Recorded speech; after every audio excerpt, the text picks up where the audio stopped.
Selamat mendengarkan podcast ini. Mari kita membuka Lukas pasal 9 ayat 57 dan ayat yang ke-58. Ketika Yesus dan murid-muridnya melanjutkan perjalanan mereka, berkatalah seorang di tengah jalan kepada Yesus, "Aku akan mengikut engkau kemana saja engkau pergi." Yesus berkata kepadanya, "Serigala mempunyai liang dan burung mempunyai sarang, tetapi anak manusia tidak mempunyai tempat untuk meletakkan kepalanya." Saudara sekalian, menjadi tatanan gaya hidup manusia pada umumnya melakukan segala sesuatu untuk memiliki kenyamanan dan kemapanan dalam hidup ini. Kita melakukannya, orang tua melakukannya, mewariskan kepada anak-anak untuk juga melakukannya, dan kemudian mewariskannya kepada generasi berikut. Orang yang menyatakan diri hendak mengikut Yesus kemanapun Tuhan Yesus pergi, sangat mungkin dan bisa dipastikan memiliki tatanan gaya hidup seperti ini. Ada banyak opsi, ada banyak pilihan untuk bisa memiliki tatanan gaya hidup yang mendatangkan kenyamanan dan kemapanan hidup. Dan ini bisa menjadi opsi dengan mengikuti Yesus ini, dapat memperoleh kenyamanan dan kemapanan hidup. Tetapi apa reaksi Tuhan? Reaksi Tuhan ini sekilas tidak nyambung dengan pernyataan orang pertama, orang yang mengatakan akan mengikuti Yesus kemanapun saja Tuhan pergi. Mestinya jawaban Tuhan Yesus adalah, "Ya, boleh, silahkan," atau "Jangan, tidak boleh." Tetapi Yesus menjawab, "Serigala mempunyai liang, burung mempunyai sarang, tetapi anak manusia tidak memiliki tempat untuk meletakkan kepalanya." Dari pernyataan itu Tuhan Yesus menunjukkan bahwa Dia tidak menjamin kenyamanan dan kemapanan hidup untuk pengikutnya. Sebab dirinya sendiri juga tidak mencari kenyamanan dan kemapanan. Tahukah Bapak Ibu Saudaraku sekalian bahwa kedatangan Tuhan Yesus sebenarnya malah merusak, mengobrak-abrik untuk mengubah tatanan gaya hidup manusia yang memang telah diwariskan dari generasi ke generasi, yaitu manusia yang telah kehilangan kemuliaan Allah. Tuhan mau mengajukan satu tatanan gaya hidup yang bukan secara harafiah lahiriah, tetapi tatanan gaya hidup secara batiniah. Saudara, ini yang tidak dimengerti oleh banyak orang Kristen.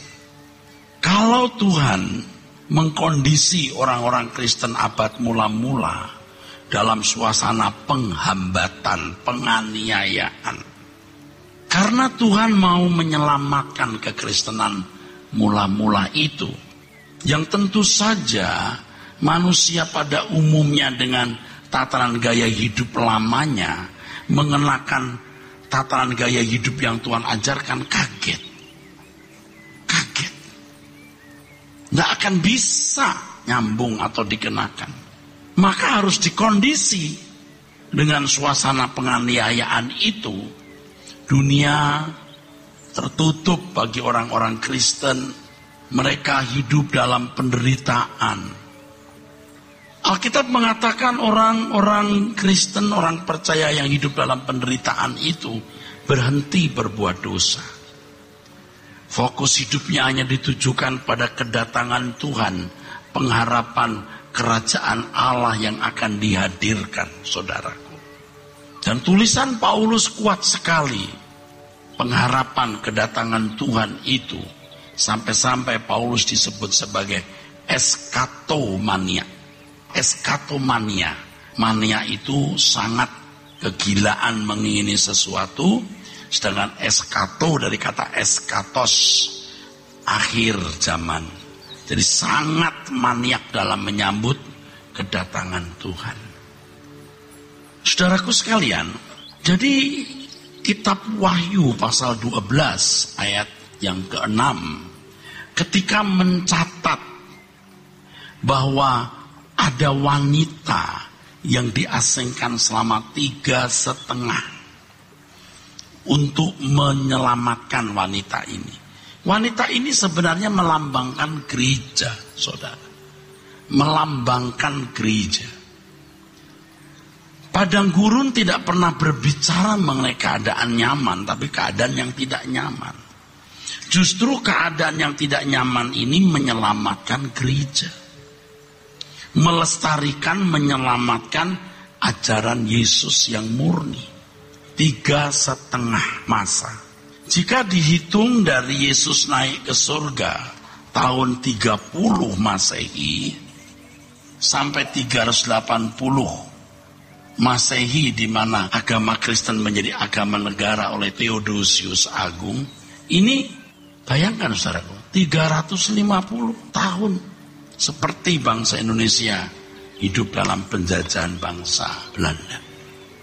Tetapi setelah agama Kristen jadi agama negara, agama Kristen menjadi mulia, terhormat, para uskup dan pemimpin-pemimpinnya menjadi hidup makmur, terhormat dengan pakaian sutra di sekitar bangsawan dan kaisar, gereja malah mengalami kemerosotan. Pertemuan-pertemuan para pemimpin gereja yang disebut konsili diisi dengan perdebatan-perdebatan teologi yang dianggap salah atau yang dipersalahkan itu dikucilkan sampai dikutuk. Hal mana tidak pernah diajarkan oleh Tuhan Yesus. Dan sejarah mencatat abad keempat, abad kelima, Roma mengalami kemerosotan. Kemerosotan akhlak. Sampai kemerosotan politik. Dan kemudian Roma hancur.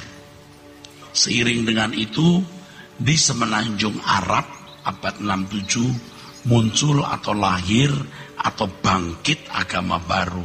Yang sangat cepat berekspansi, menguasai Palestina, Yerusalem, bahkan sebagian Spanyol, Eropa.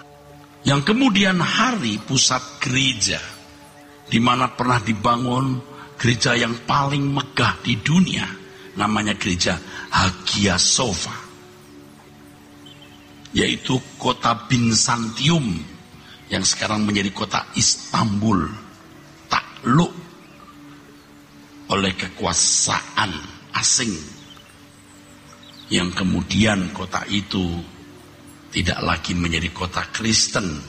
Dan gereja yang begitu megah di dunia waktu itu menjadi rumah ibadah agama lain. Ayat-ayat Alkitab diganti dengan ayat-ayat lain. Sekarang kita bersyukur karena Tuhan menyadarkan kita untuk kembali kepada kekristenan yang mula-mula. Kekristenan yang sejati itu tidak seperti yang kita anut hari ini sebenarnya.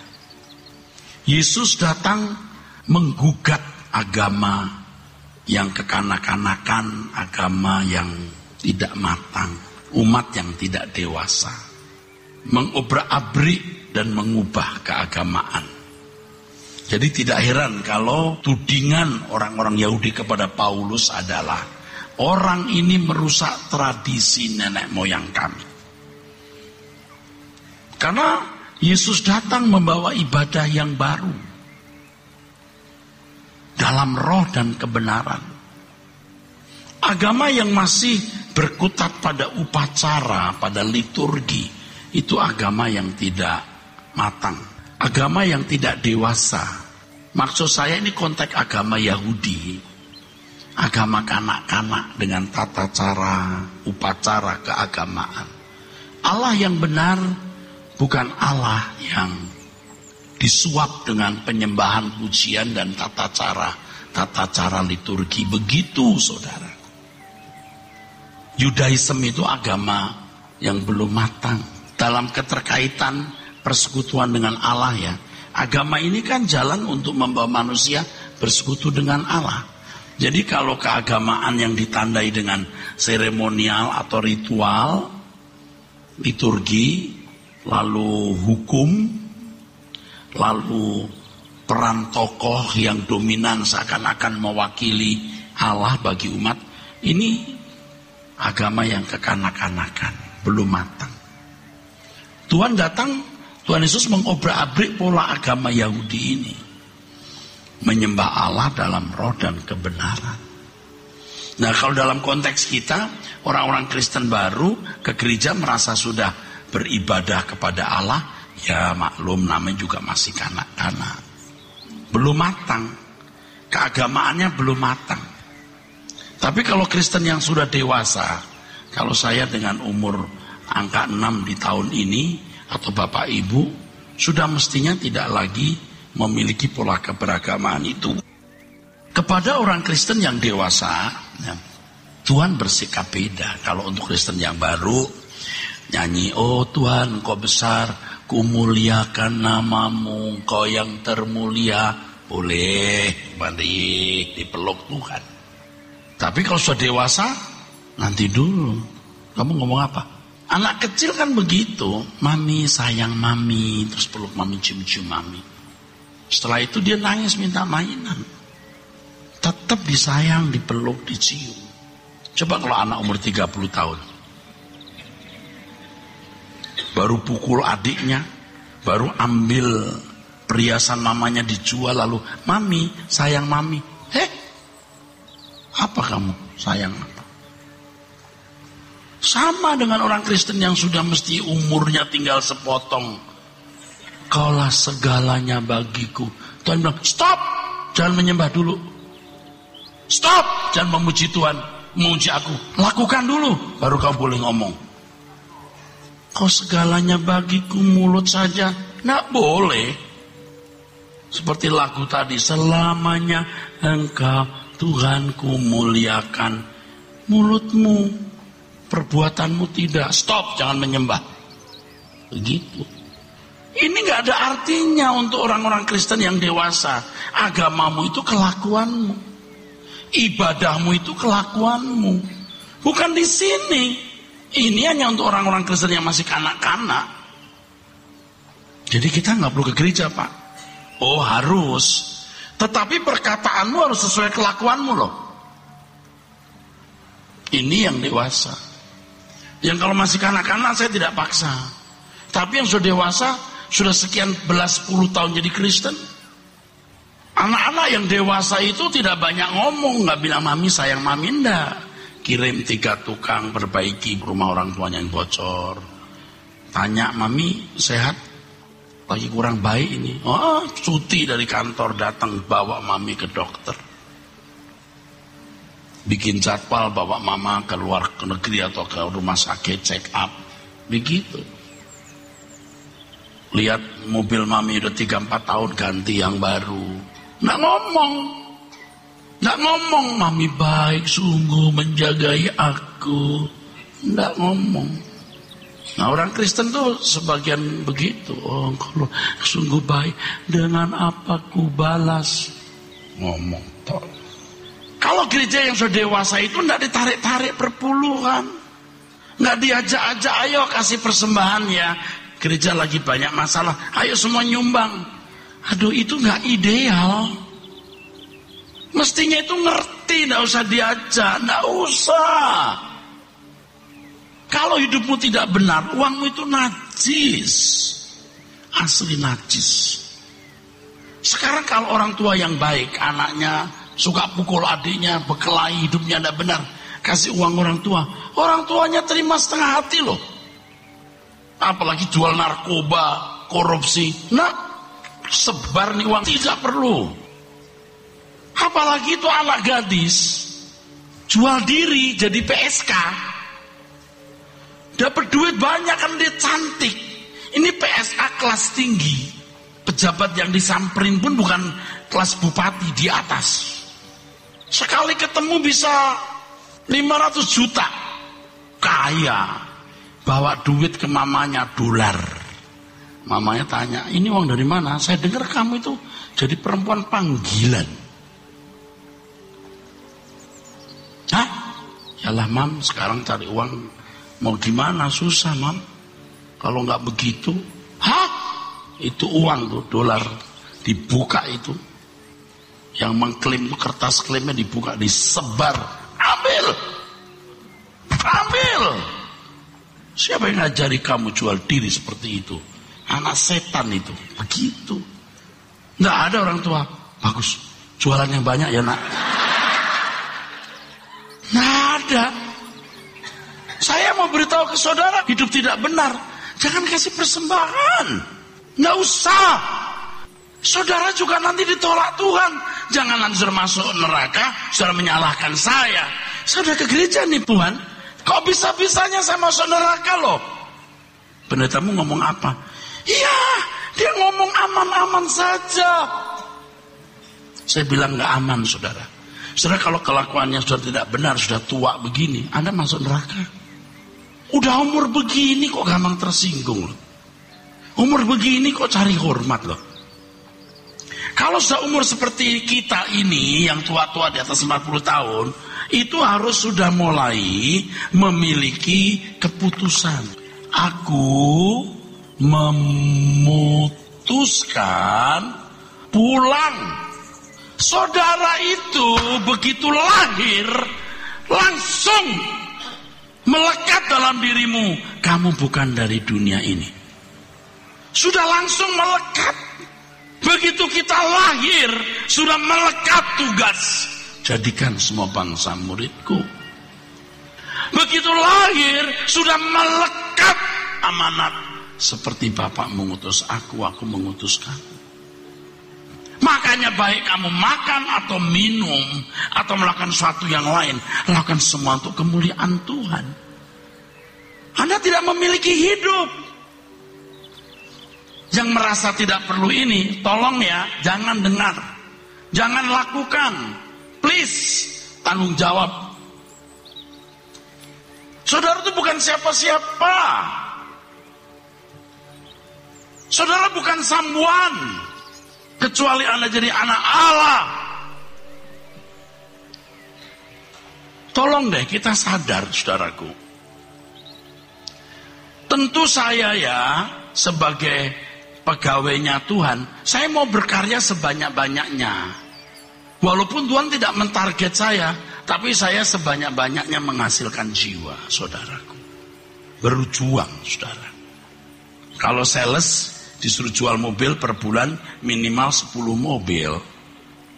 Satu mobil dia dapat insentif misalnya 10 juta, 20 juta. Mobil mewah dapat insentif 50 juta. 10 mobil 50 juta, setengah miliar dia. Tapi dia sudah menjualkan puluhan miliar untuk perusahaan. Bos, targetnya berapa bos? Terserah situ. Oh, baik bos. Saya tanya Tuhan targetnya berapa? Terserah kamu. Saya hutang nyawa. Kalau pegawai waktu menikah dinikahkan oleh bos, dibiayai nikahnya. Rumah dibeliin, dicicil. Mobil disediakan, anak sekolah disekolahin. Bos keluar negeri diajak. Dia nggak ditarget. Dia akan berusaha membalas kebaikan bos. Nggak perlu ditarget. Saya tidak perlu ditarget. Aku berutang nyawa kepada Tuhan. Aku berutang kehidupan. Maka saya itu berkata tolong deh, sadar. Ya nggak sadar juga saya nggak peduli siapa. Toyo kan masuk neraka kok, saya peduli untuk apa? Tapi kalau saudara mau nurut, saudara mau jelek, mau miskin, mau rusak sebelumnya, Anda berharga. Tapi kalau Anda tidak mau nurut, Anda mau cantik, mau ganteng, mau terhormat, mau kaya, you are nothing, you are nothing. Anda akan jadi garbage, jadi sampah abadi. Ayo kita menghidupkan kembali apa yang diajarkan Tuhan Yesus. Walaupun ini berat karena dunia terbuka untuk kita nikmati. Ayo saudaraku. Kalau kita berani memutuskan pulang, kita nggak takut apa-apa, nggak takut siapa-siapa. Kita cuma takut Tuhan. Kalau kita takut Tuhan, maka ada dua hal. Satu, kita akan menghindari dosa dalam daging. Dua, dosa dalam jiwa. Dosa dalam daging itu pertama kuliner, yang kedua seks. Dosa dalam jiwa, yang pertama materi. Kita ingin punya barang-barang. Yang kedua, kehormatan. Aku mau pulang, tinggalkan dunia. Saya ini juga terus berubah, saudaraku. Ada apa ya gembalaku? Nggak ada apa-apa. Yang ada bertobat ulang. Ada apa ya Pak Eras? Nggak ada apa-apa. Yang ada dia sadar banyak salahnya. Yang harus berubah. Saya sering berkata kita mau pulang. Tapi saya tidak suruh serius memutuskan pulang. Nggak ada apa-apa saya, saudara. Saya baik-baik. Jiwa saya yang kurang baik yang harus diperbaiki. Saudara, kalau ke Rehobot ini, saudara yang mau tidak mau ikut apa yang diajarkan dan apa yang dilakukan gembala sidang saudara. Kalau saudara mau mengaku saya gembala kecilnya saudara, pelayan saudara. Setiap gereja itu pasti mengajarkan Yesus. Namanya gereja. Ada lagi yang mengajar Yesus dengan model seperti ini. Bahkan tidak mengajarkan model Yesus yang jelas. Yesus model apa nggak jelas. Tapi visinya seperti Yesus. Tapi modelnya tidak jelas. Yang dikhotbahkan Abraham. Tapi berkatnya. Berkat Abraham. Daud. Tapi bukan hati yang mengasihi Allah. Narinya. Memuji Tuhannya. Enggak salah. Tapi inti. Apakah Daud menari tiap hari? Tapi mengasihi Tuhan sepanjang waktu. Apakah Abraham memikirkan harta limpahnya? Jangankan harta, anaknya pun disembelih kalau Tuhan minta. Mestinya kita cuma punya satu bingkai, bukan banyak bingkai lalu orang kacau. Kalau bicara soal Abraham, lihat kemusafirannya. Meninggalkan Ur Kasdim, taat kepada Bapa. Yesus mengatakan serigala mempunyai liang, burung mempunyai sarang. Dia tidak punya tempat meletakkan kepala. Musafir Abraham. Ketaatannya kepada Bapak Abraham. Daud bukan narinya, nyanyinya, mengasihi Bapak Allah. Yesus lakukan itu. Daniel, Daniel bukan dia jadi kepala, bukan ekor, begitu kan? Daniel jadi pemimpin kan? Bukan di situnya, integritasnya. Walaupun masuk gua singa, dia tetap menyembah Allah. Yesus walaupun mati di kayu salib, Yesuslah epicentrum, pusat dari kebenaran. Bingkainya jelas. Lalu saudara dengar khotbah saya tiap minggu, bahkan pertengahan minggu. Tidak mungkin saya tidak terteropong oleh jemaat. Tidak mungkin Allah tidak mengenal saya. Dari kesaksian hidup, cara saya bercanda, pengalaman saya jalan kemana, makan apa, semua Anda rekam dan menemukan sosok manusia. Karena saya dulu tidak semilitan hari ini, orang tidak menemukan sosok Yesus yang jelas. Tapi beri saya kesempatan berubah. Saya punya sosok Yesus yang jelas untuk bisa diteladani. Karena saya akan mengakhiri hidup dengan baik. Saudara harus memiliki tekad untuk berubah. Tuhan datang untuk memberi tatanan gaya hidup yang baru. Jangan kita terjerembab dalam pola hidup keberagamaan yang tidak berkuasa mengubah hidup. Ayo kita berubah, saudaraku. Jangan berkata, wah kalau begitu agama dibuang. Bukan itu maksud saya. Ini kalau kekristenan disebut agama, yang penting itu esensinya, bukan liturginya. Tapi untuk orang Kristen baru, silahkan deh nyanyi, menari. Please deh, gak apa-apa. Tetap Tapi kalau saudara sudah dewasa, liturgimu itu seluruh kelakuanmu. Loh, saya juga ditegur Tuhan ini. Kamu mau pulang-pulang, kamu belum memutuskan bulat pulang loh Eras. Maka saya karang lagu ini. Tak hanya dengan pujian, syair dalam penyembahan, sembah hormatku kepadamu Bapa yang di surga. Tapi dalam segala hal,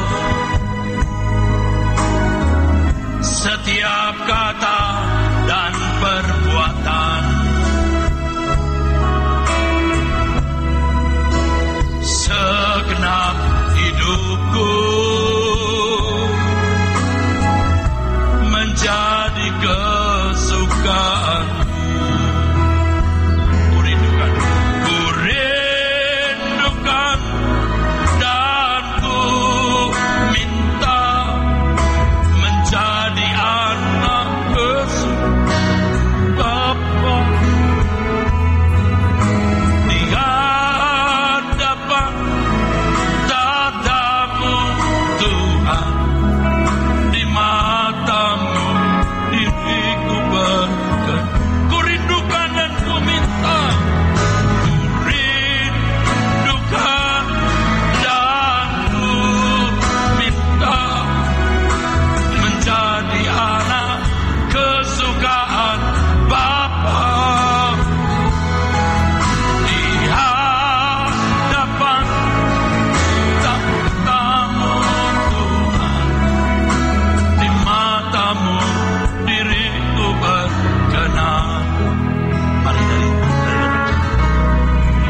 tak hanya dengan pujian,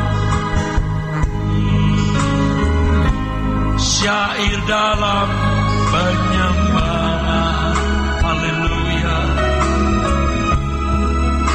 sembah hormatku kepadamu Bapa yang di surga. Tapi dalam segala hal, setiap kata dan perbuatan, segenap hidupku menjadi kesukaan. Katakan, kurindukan dan ku minta menjadi anak kesukaan Bapa di hadapan tatamu Tuhan, di matamu diriku berkenan. Kurindukan, ku minta Tuhan menjadi anak kesukaan Bapa.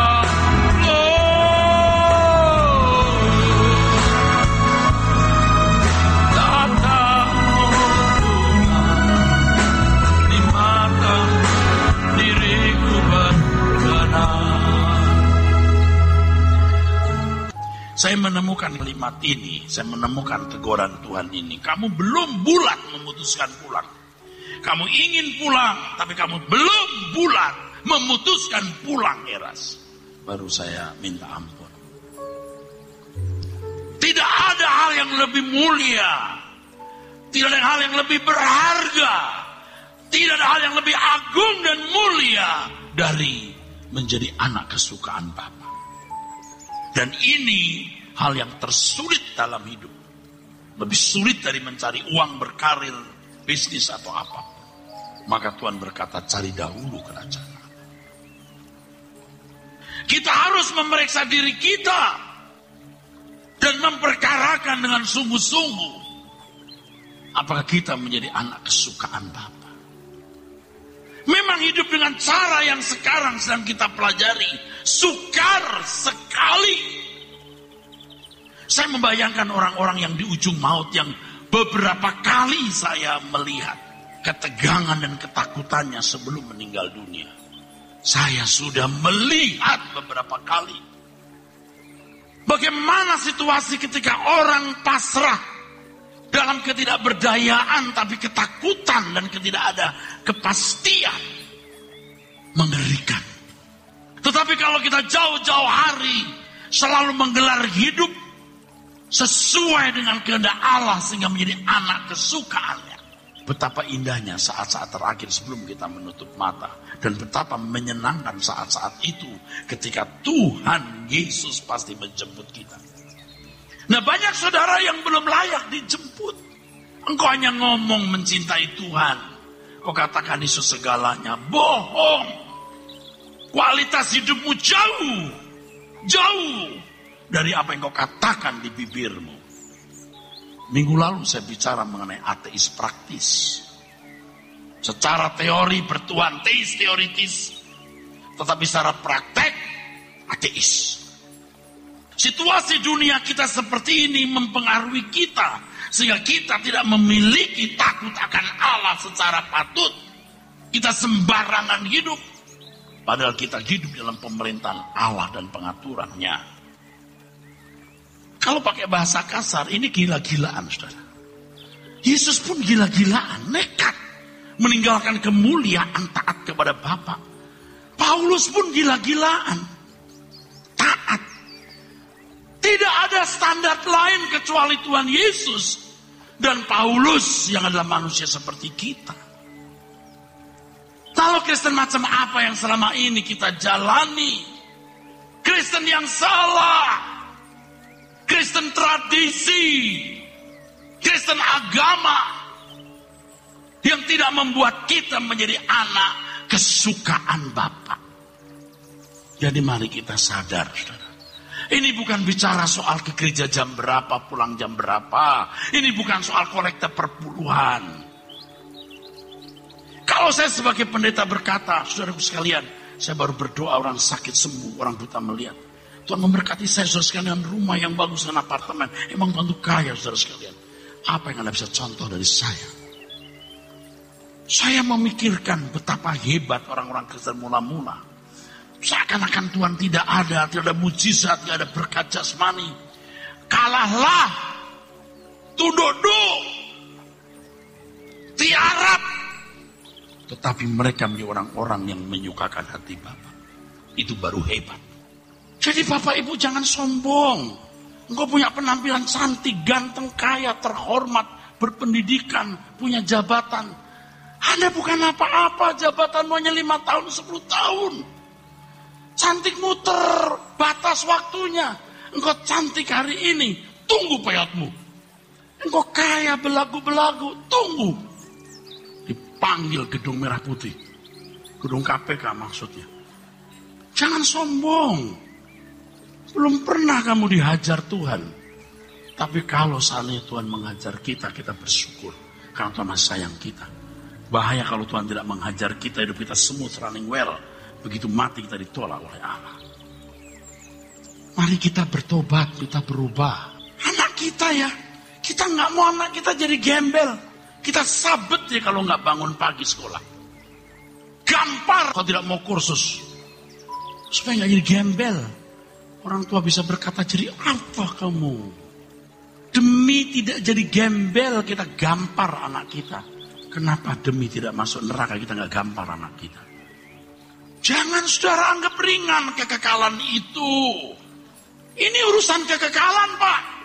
Bukan urusan sakit, bahkan bukan sakit kanker stadium tinggi. Bukan masalah. Ini masalah kekekalan. Bahkan Anda bangkrut jadi miskin. Dari orang kaya tinggal di rumah kumuh, itu pun bukan masalah. Ku sambut engkau, ku kasih engkau, ku bawa engkau, ku hormati engkau, ku hargai engkau. Dan bersama kita pulang ke surga. Gak masalah, engkau belum menikah. tidak punya anak, atau apapun masalahmu.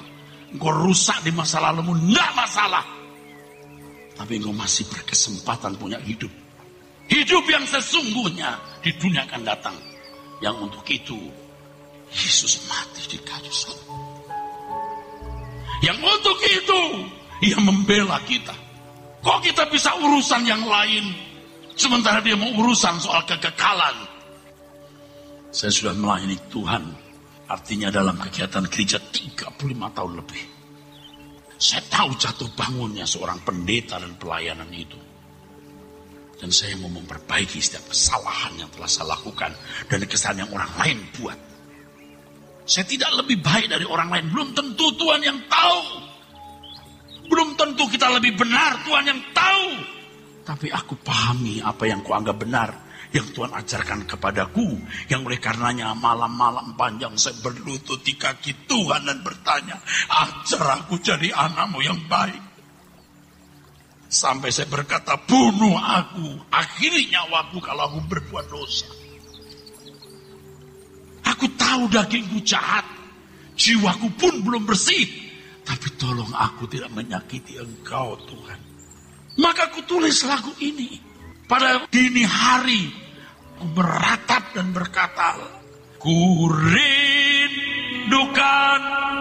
dan ku minta menjadi anak kesukaan Bapa.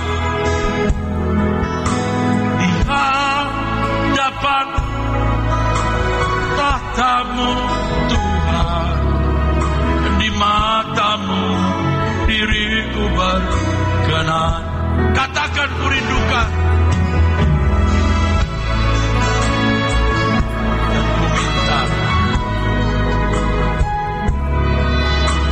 menjadi anak kesukaan Bapa.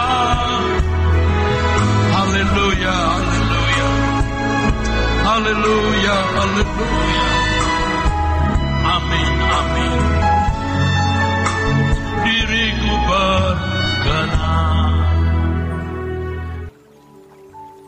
Saya juga manusia yang tidak memiliki kesempurnaan seperti Tuhan, tetapi aku belajar sempurna terus. Dan saya mengajak saudara serius dengan masalah kekekalan ini. Jangan main-main. Kok ngotot begitu, Pak? Ya, aku ngotot bukan karena aku dapat upah. Bahkan aku tidak minta upah dari Tuhan, karena berkat yang Dia berikan padaku sudah lebih dari upah apapun. Dia selamatkan aku dari api kekal. Dia terima walaupun aku brengsek.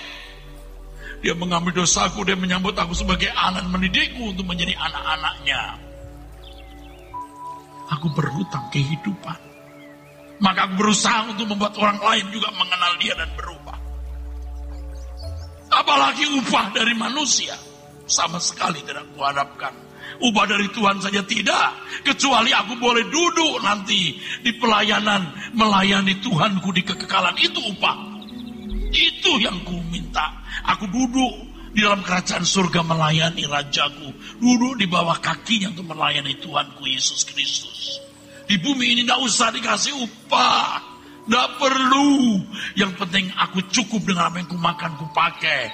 Dan kalau aku diberkati, aku pasti gunakan untuk pelayanan pekerjaan Tuhan. Harus ku gunakan. Semua harus untuk Tuhan. Karena aku harus memberikan semua untuk Dia yang telah membeli hidupku. Amin.